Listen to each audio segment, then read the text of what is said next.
right, welcome everybody to the Black and White Podcast in the new studio, season 2. Woo! We are in the building. Actually, in our house. Oh man, so excited. This has been a long time coming and we've been gone for a little bit. We've been moving. Yep, moving into a new place. Sold our old home, bought That's a new right. place. Which when we started this podcast wasn't really even a thing. Wasn't even really a consideration. So wild, so crazy. It's so at the end of the summer, we took a little hiatus to be able to get all of our stuff under control, ourselves situated. Are we situated yet? Kind of. Kind of. Enough to pull this off, right?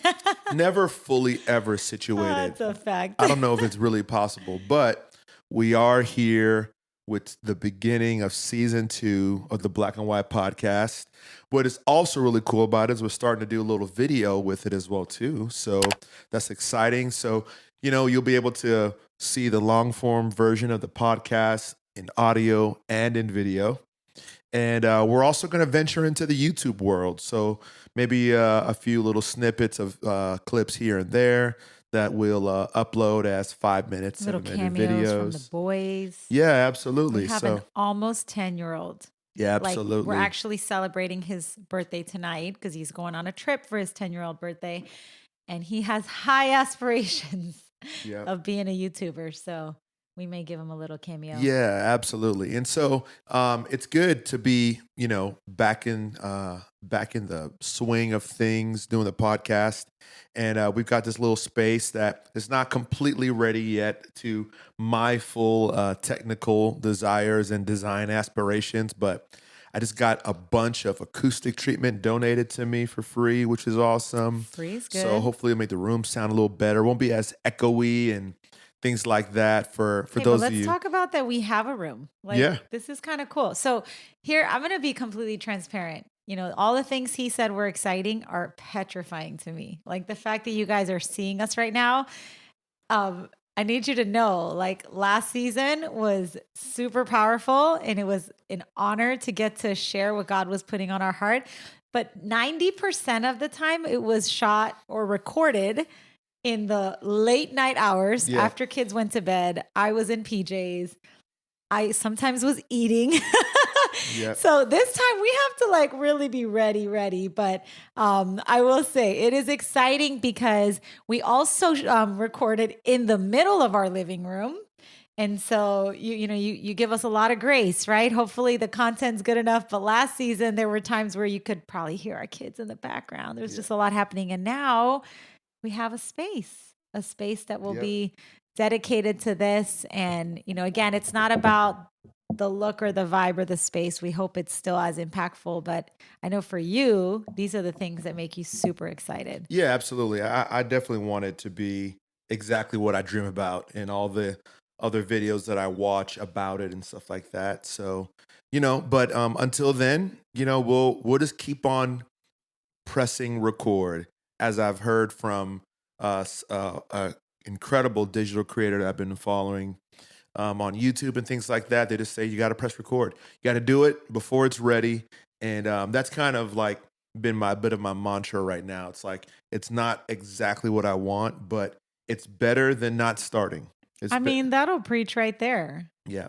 Isn't everything that you're going for not exactly what you want, but better than where you started? Everything's always in process. And honestly, if you haven't already picked up on our vibe and who we are, we're not here to impress you. We're here hopefully to impress upon you some truths that will change your life. And so I do know, though, if I know you, you're going to go all in. Yeah.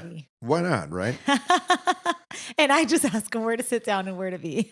Yep. Yeah. So good. So outside of the move and stuff like that, how you doing? What's new in your world?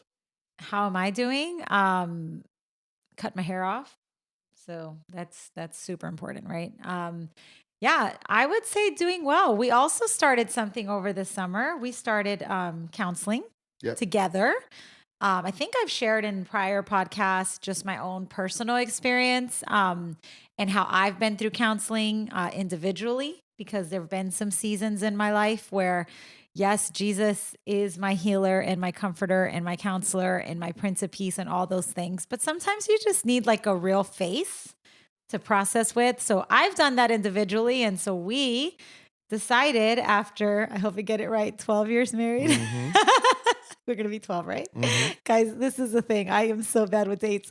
There's no fire, but like, why wait till something is like imploding, right? So we wanted to just pursue counseling, learn how to emote together, how to communicate together. Yep. So that's kind of really what's been on my heart is the things we do together, not just in front of the camera, but those private moments, becoming stronger, our communication. As you can tell, we're called the Black and White Podcast, but we're pretty different. Like we're pretty opposite, the two of us. And so we're learning how to make those differences strengths and not things that put a wedge between us. So that's kind of what's been happening. Our boys started at a new school. Yep. When they were younger, it was not a big thing. But as I told you, our 10-year-old, this was a big transition for him. Yep. He is in 4th grade. So, it's always hit me. And if you're a military kid or a missionary or someone who's had to travel or move a lot, just know I now have empathy because I have seen firsthand, he's great. He's doing great. He's making friends. He loves his teacher. But man, it's hard to start over. And I think God's just been, even through his experience, teaching me some things on starting over, and watching how my son has adapted to that. And, with that have come some tears. And so that's been a big thing as a mom professionally. It's been great. Going on a trip next week with my business to another country. First time traveling out of the country since COVID. Mm-hmm. And what else? On the health front, I think we're going to talk a little bit about that later. So I'll hold off on that. But overall, I would say we're good. Every day just committed to growing and pushing through those life moments that are not so fun. Yeah, absolutely. What about you? Yeah, obviously, still, grinding on music and ministry, and excited. I got a writing trip coming up towards the end of the year. That'll hopefully, give some more opportunity to push some new music out. Some new worship music out, some of my own personal stuff. I've been kind of put a little bit on the back burner just with how like COVID in 2021, that whole deal. So I've got some of my own stuff that I really been wanting to do more releases around, and so that is something I'm really looking forward to. We are doing. Do have a few releases with our team, Life Point Worship, that'll be coming out real soon. Some stuff that was recorded live, some stuff that was recorded studio, stuff that was written from earlier this year. That towards like December, January, we'll start having some releases. So, it's fun like getting in the studio, doing dubs and tracking stuff. So all that has been a blast. For me, I could write songs every single day and be happy, but you don't always get to. So obviously trying to get. Why is that? Why don't you get to just write songs all day? Oh, because it's the songs aren't paying all the bills right now. So gotta focus on what's also paying the bills.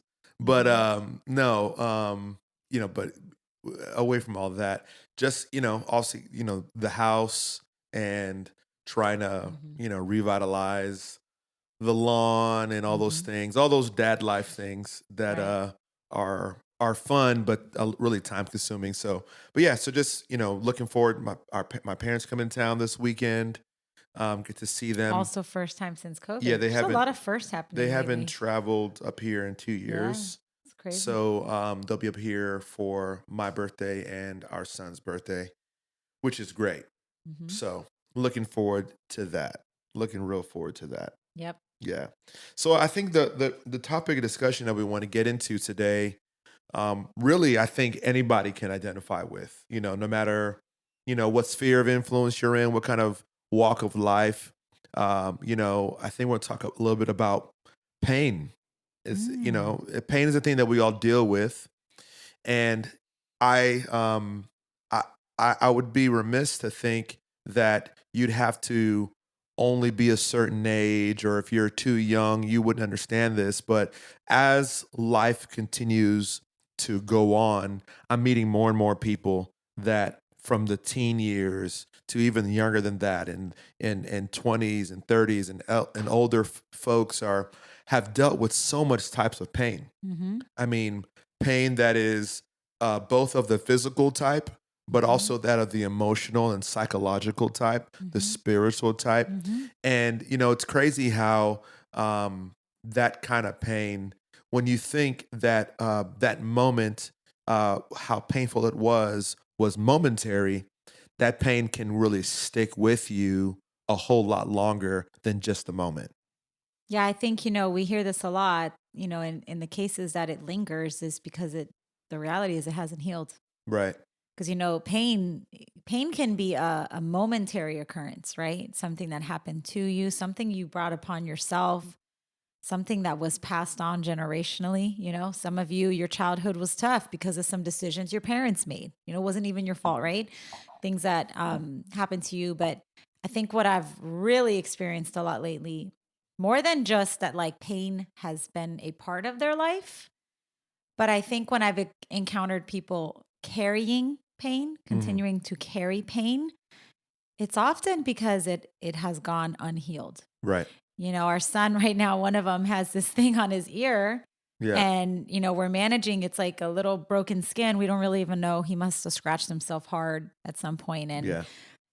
every morning it looks like it's healing. But then as the day goes on, he's 4, he picks at it, he Yeah. does the things we're telling him not to do. Yeah. And so he brings upon more pain onto himself. And, I've been noticing is that, that moment, whatever triggered that thing that he's managing, it happened. It was in a moment, but he's carrying it because it hasn't healed. And Right. that's like obviously a physical example of that. But I think for a lot of people, the pain happening to you, I'll say too, I mean, if you live on earth and you breathe like you're alive and breathing, it's gonna happen. Yeah, pain seems to be very It's just indiscriminate. it's super indiscriminate, and I think it just yeah, and you can't really. I think it's such a trap to compare. I've heard people say, "Well, oh, compared to other people, I haven't had it bad." I think that's super unhealthy too, Yeah. because I think pain is pain, right? And how Yep. you process it and allow it to heal is key. And so, yeah, I would agree, especially as you see the date of when we are recording this, we're still in the midst of a pandemic, Yep. not just in our country, in our world. There's a lot of division happening, a lot of things. And so pain is it's a real thing that Yep. people are carrying. Yeah, absolutely. And I'm telling you, like the thing about I've seen about pain is, although that moment, you know, is is horrible, and it seems like you want to be able to move beyond it. So many people, like our little boy, like they're they're constantly reminded of it, and sometimes somehow they constantly bring themselves back to that pain. They relive it, they reopen it, they pick at it, and it's crazy how sometimes pain can become an identity. Talk Pain about it. pain can become a platform. Pain can Mhm. become the thing that I consider as a badge that I wear, A because crutch. yeah, or a crutch. But even Mhm. even more so than like a crutch, there's people who glory in the pain. I mean, I realize that there are things that people walk through that were painful, that, what, there is some glory in the pain. I mean, like I think about my savior, like he Mm. went through pain for me, and that wasn't enjoyable in the moment, but the life that I get to live right now is because the pain he endured.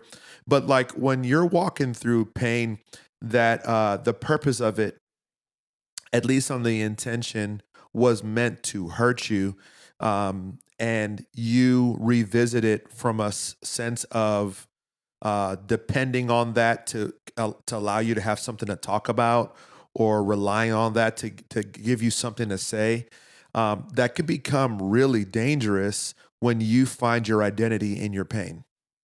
Yeah, I had encounter, years back in ministry. And I'll give you the Cliff Notes version. I had really been praying about where the Lord would have me serve in that season. As a dream team, volunteer at our church that we love. And I remember God made it really clear. And so in that season, it looked like this, right? So the pain, the tension point that I was living was, our boys were all really little, like any moms out there.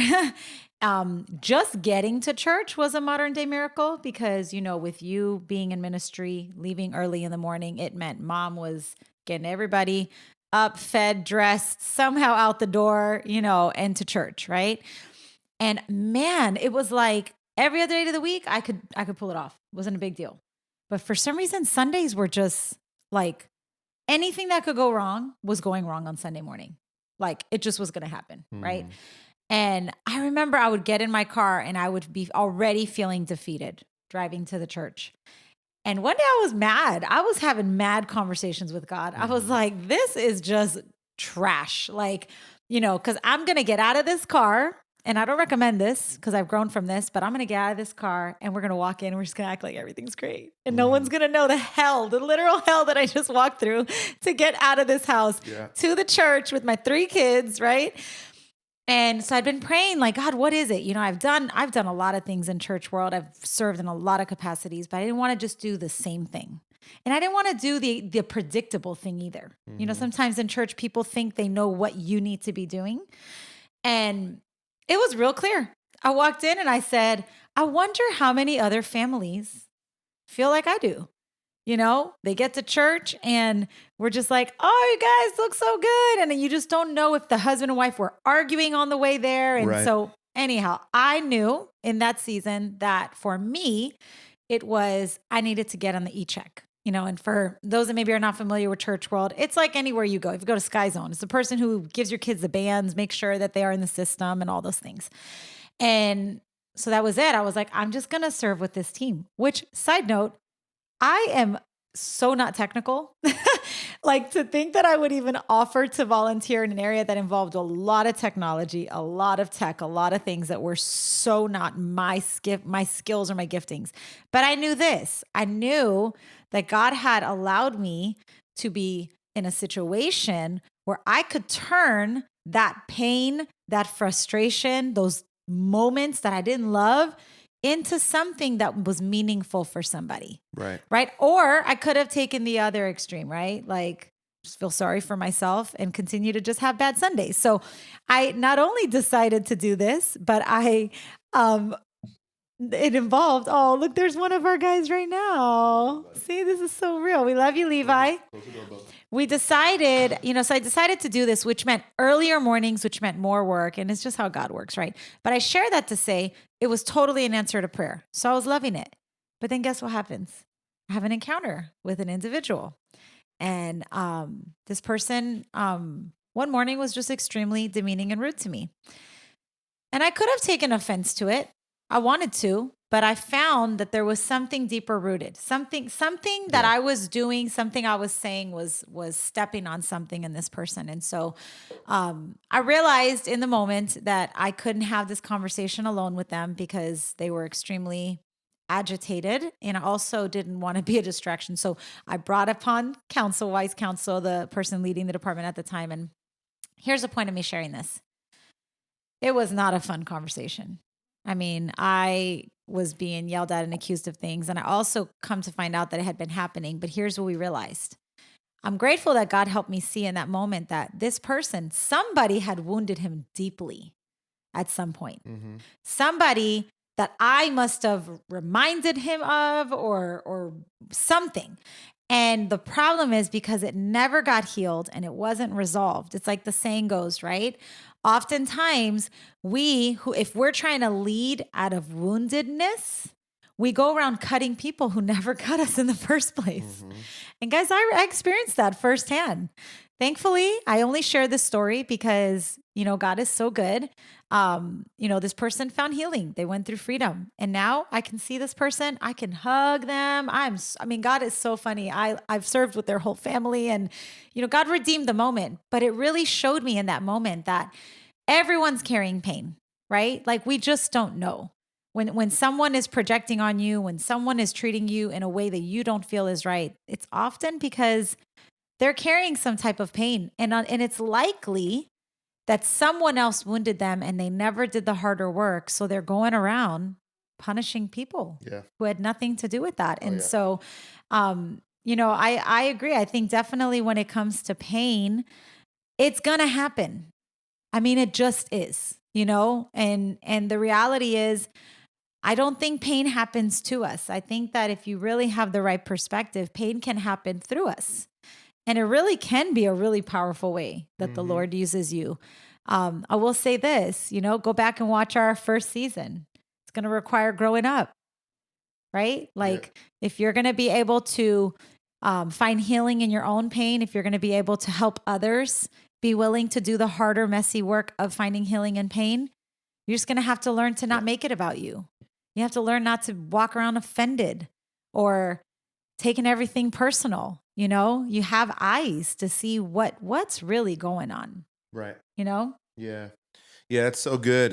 Like, when you've walked through pain, if you don't get into the kind of place of healing and restoration that's meant for you, you'll end up looking at everybody as the one who gave you the pain, Right. as opposed to possibly a person who can help be a painkiller for you, Yeah. because just because a person reminds you of an experience, or they have a behavior that's akin to what you were accustomed to, it doesn't mean that they're destined to be that for you as well. But there is an opportunity for you to get like a new perspective and like lean in on this person. So it's important to be able to go through a process. But that is the hard part, is to walk through some kind of process where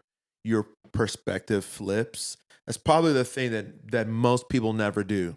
It's how when they see their pain as something that can be turned around into something that's beneficial, something that I don't have to be a victim of any longer. And I think that is probably, if we can get it, is the key, to getting that turnaround in your life. Hmm. And we were talking earlier about like, you know, turning your pain into purpose, or getting purpose from your pain. I think that's probably as probably the most important point of this podcast episode is, there possibly be a way for you to extract purpose out of your pain? I often think about, the Bible when it comes to these kind of things, and I think about figures in the Bible who endured crazy type of pain or experiences that were really difficult, but were somehow able to pull purpose out of it. You think about like, I'm an old school guy, and I think about like Moses, right? Who's like, you know, left as a child, adopted into a different family, removed from his people, grows up in a community and a society that's not of his own. Nobody looks like him. Let's keep it real. He's Hebrew, they're Egyptian. Nobody looks like him. Probably a little bit challenging and struggle. He makes a massive mistakes, takes a man's life, is on the run for years, and all of that, God somehow still redeems, and for the purpose of freeing other people. Hmm. And it's crazy how like he went through all that he went through, Egyptian schooling, knowing how to move in a room of like high class people, and being duplicitous in nature, and how all of that was somehow redeemed for the purpose of saving people, of getting people out of bondage. And it's amazing how God will, if you let him, heal you and allow you to get some purpose out of your pain. It doesn't have to just be pain. Yeah. And it's also, there's no quick fix. I think that's like we just live in a culture where we want like instant gratification. Mhm. Heard a lot of people say, well, I've tried counseling and it didn't work. Well, I tried asking, I tried forgiving, but they keep doing the thing again. I tried all the things the doctor told me, and I'm still not healed. I tried prayer. I've been praying. Hasn't happened. I've just realized that sometimes the thing we're praying for isn't the miracle. It's what you said. It's the perspective shift. That's the true miracle. The things out here might not change, but the goal is that this changes, right? And I've realized there's no quick fix. I remember when I was new to the faith, I would hear well-intended whether it was leaders in the church or small group leaders say, God will never give you more than you can handle. Well, it only took me almost being 40 to realize that's the most untrue thing I've ever heard. Right. God will always give you more than you can handle. Right. Because if I can handle it, then I'm going to think I got it. Yeah. But the way in God's kingdom, everything's, it's upside down. The way it works for him is, I didn't cause the pain. That's not God's heart. He doesn't go around looking for people to cause pain. That's just not who he is, right? It's the world we live in. It's the sin nature, right? But he does go looking for people he can trust with pain. Yeah. And that's something I had to learn. I don't know how much you want me to share. Like, I've managed literal physical pain, emotional pain, all kinds of pain for really what I can recall most of my life.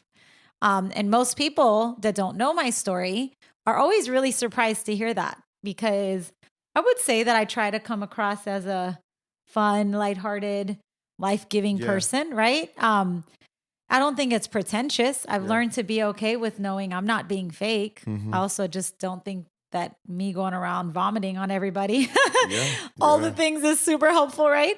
But I've literally managed this for years, guys. Okay. And, early on, because it was physical pain that triggered these things, I would just beg him to take it away. Yeah. So I know in the beginning, and you know this because you walked through this with me, you actually wrote a song. That was a good thing that came out of it. The fire. I just remember early on, I would just beg God. Like, I would just, declare and believe in faith. The word says that, by your stripes, I'm healed. Heal me. Take it away. Just take it away. I'm a mom. I don't have time to be in debilitating pain. I don't have time to be gripped by fear. And I would just pray. I even had people speak over me multiple times, healing, people that didn't even know. And, but he didn't take it away. And I found, as I went on a medical journey of doing the things that I was told I needed to do to remedy this issue. And it just seemed like one new thing after another, new medical things. So it went from take it away to what are you doing, God? Like, this is getting harder. And, then financially it was straining on us because, there was all this medical debt, but yet not feeling better. Right. So it was emotionally painful.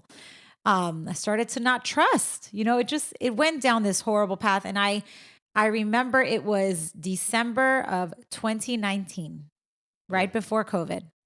I was just, you're going to notice this a little trend with how I work with God is I was big mad. I was like, God, this sucks. Like, I have prayed over other people and watched their healing come into fruition. I have watched, I know prayer works. I know you have it because I've watched it literally happen all around me. And yet I kept saying, why? Why won't you take it away? And I remember December 2019, it was not audible, like the Lord talking, like in a burning bush or anything, but I almost audibly heard God say, it was no longer take it away. It was, if you're not going to take it away, then use it. Like, if you're not going to take it away, then use it. Because me going around feeling sorry for myself, being a pity party, that wasn't helping anybody. Right.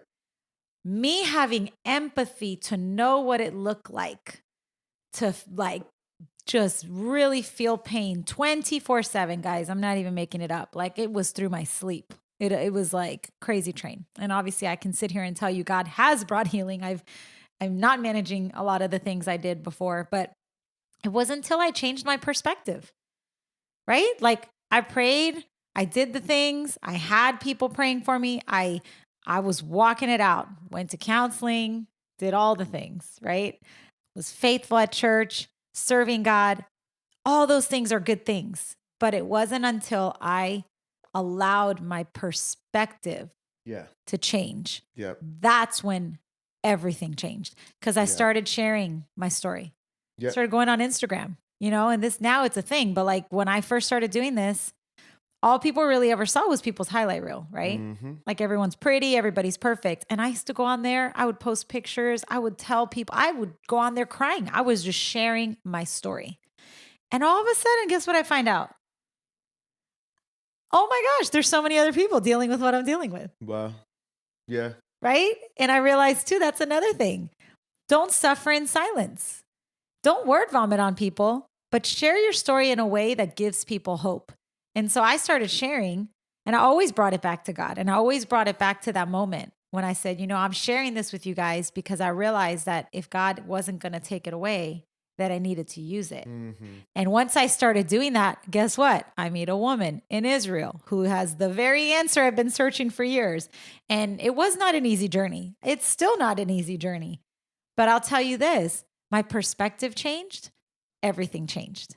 Everything changed. And so I think for some, when we say you have to do the harder, messy work of, finding the healing for your pain, there's no quick fix. I really don't think on this side of eternity that I will ever have any guarantee that I'm going to walk pain-free. Yeah. Because every minute I open my eyes before I even leave my house, there's opportunity all around for pain to be a part of my story, right?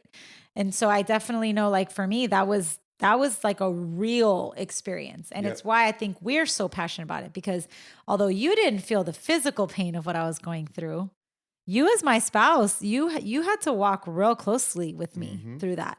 Yep. I mean, there are moments where I imagine it was painful for you to see me suffering and knowing that outside of prayer and loving me, there's really nothing you could do to take it away. Yeah. Feeling powerless is also very painful. Absolutely. Talk about it. And, you sometimes want to be able to like fix or change something or, provide the remedy, and you cannot. And that is not, I wouldn't say equally as painful, but it's very painful. It's very real. It's very painful to feel like your hands are tied and there is nothing that you can do except, and obviously like prayer is our first response. It's not our last resort. Right. And we go for it and believe in God in prayer. But to be honest, there aren't a lot of things in my life to which prior to this moment that I couldn't, like, not that I don't trust God, but I'm like, God has empowered me and I feel trusted to do this.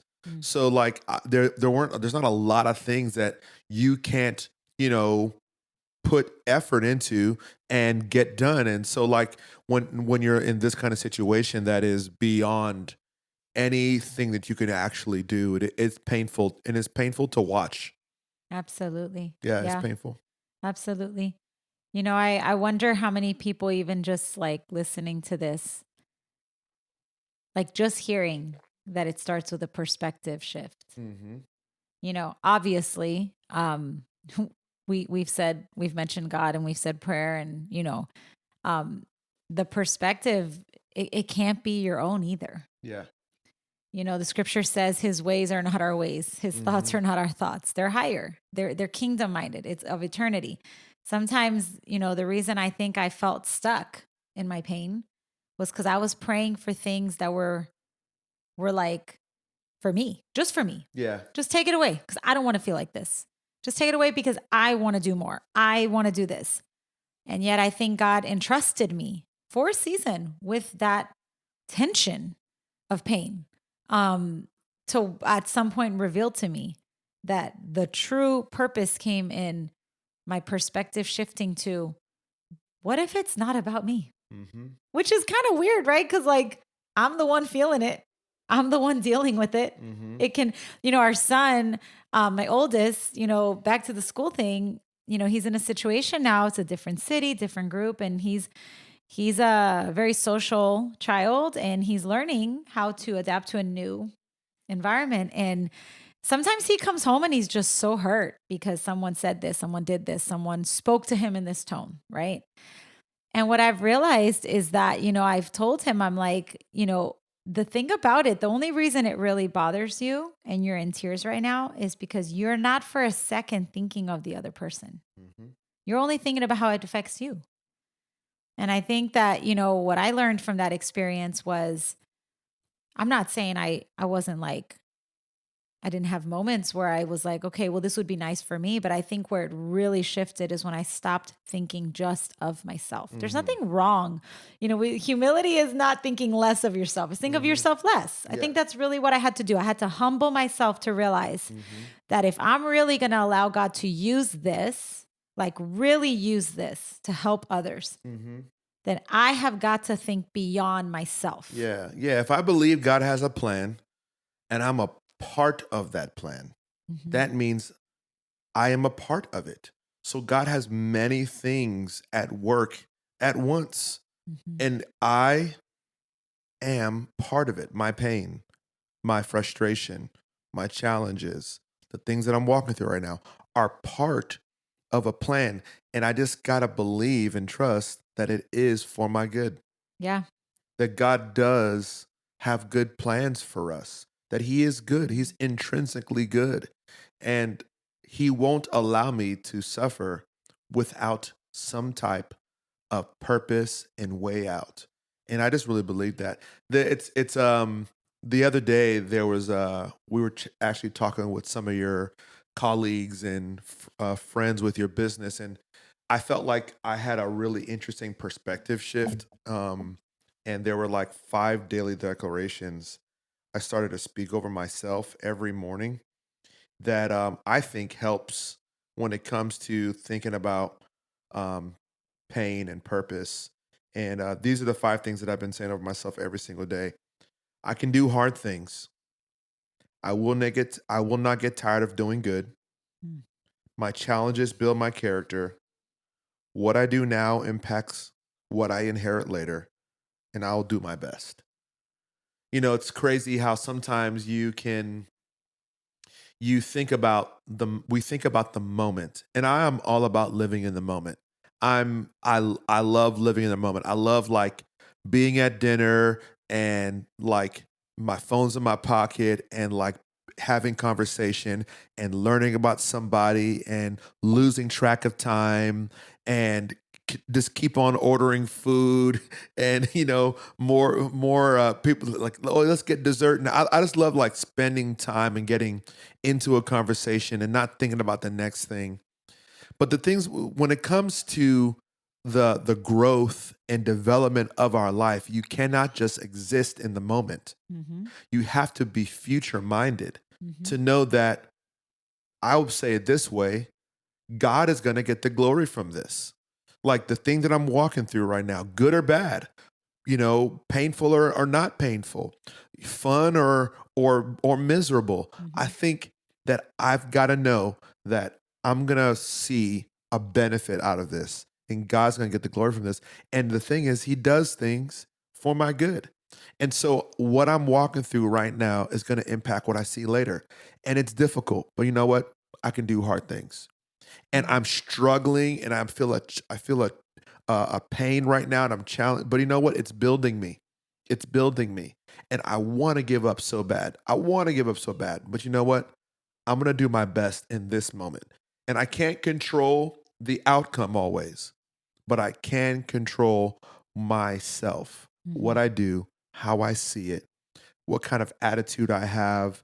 Am I going to be in a funk, or am I going to stay there, or I'm going to choose to see things differently? Because I think once you do that, the pain that you're walking through, you might have pain, but it will not have you. That's good. That because that is a hard thing that That's I really think good. a lot of people will walk through right now, is that pain has got them. They're walking with a limp. Yeah, and it's got them, and it's all over them. And man, Mhm. I tell you what, I Hmm. I hurt for you Mhm. when pain has you. I Yeah. hurt for you because I don't want that. I don't want that for our Mhm. friends. I don't want that for our family, our people. I don't want pain to just be gripping you, to be gripped by Mhm. pain. You're going to have some pain, but it doesn't have to have you. Yeah, I think it's key. You said, life is about, I've learned to, again, like I just have learned to embrace living in tensions. Yeah. It's even as a communicator, I was one time doing a little bit of research on, how to communicate and even public speaking. And it's even a tip in that it says, be in the moment, but think beyond the moment. Mm-hmm. In all things, be in the moment, but think beyond the moment. So like as a teacher, when I taught fifth grade, I was teaching fifth grade, but I was always teaching it from the perspective of what are they going into in sixth grade? Yep. I used to, it was funny. I was a new teacher. And again, nobody ever taught me this. It was just something one day that came to me. I went to the sixth grade teacher. I said, tell me what they're going to be doing with you. And she said, why do you want to know? I said, well, I want to know what I'm working towards. Mm-hmm. Because yeah, I'm teaching fifth graders, but I'm preparing and I'm sending off sixth graders when we've parent our kids. Yeah. So a lot of people, it's a tension, right? We want to parent them as kids, but I'm actually raising adults. Mm-hmm. And so when I'm speaking to my son, I'm age appropriately speaking with the end in mind. And I think of Jesus going to the cross. Everything he did was with the end in mind. Everything was always with the end in mind. It's why he endured the pain that he did for our benefit, right? Because in the moments where even he at a moment said, like, Lord, if you can take this from me, but if it not be your will, then let it be done as you have said, right? But guess what? It's because he always had the end in mind. And Right. That was us. We were the end in mind for him, a relationship with him. And so, I think as I've helped people, as I've shared my story and they ask me, I get asked a lot, like how do you manage it? What do you do? How do you stay positive? And what I've told them is I stopped believing the lie that God has promised anybody a comfortable, easy life. Mm-hmm. Because the reality is if Jesus is my example, talk about pain, Mm-hmm. talk about rejection, talk about rejection, talk about like all the things that we're asking that we feel entitled to not having. The scripture said, in this world, you will have trouble. Yep. Jesus said, but take heart, I've overcome the world. Mm-hmm. Guess what? When he already says thousands of years ago, Mm-hmm. in this world, he didn't say you might. He said it was there will be trouble. Yep.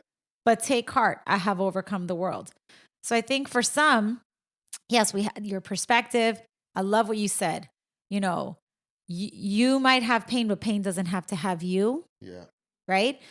But I think the key to is stop believing the lie that like the win is to have no pain, no troubles, no issues.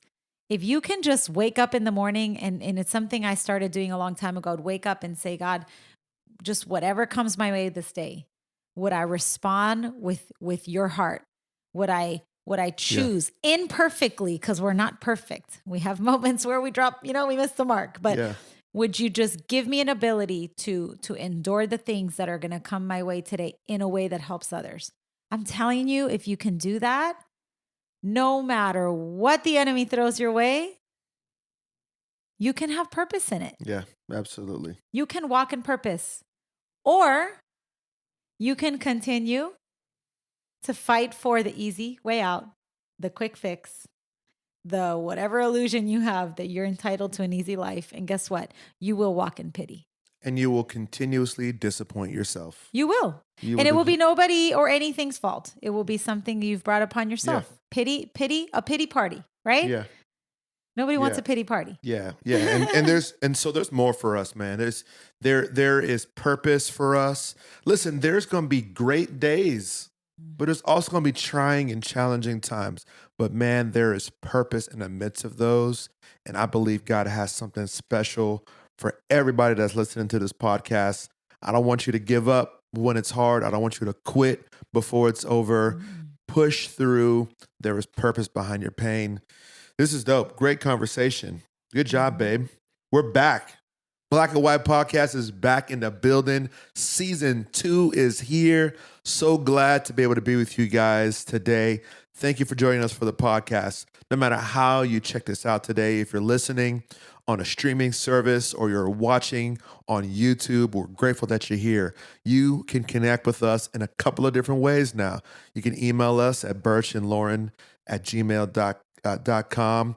You can also hit us up on our social medias at Lauren and Nicole Paul or at My Name is Berch. And surprise, surprise, at TWTBW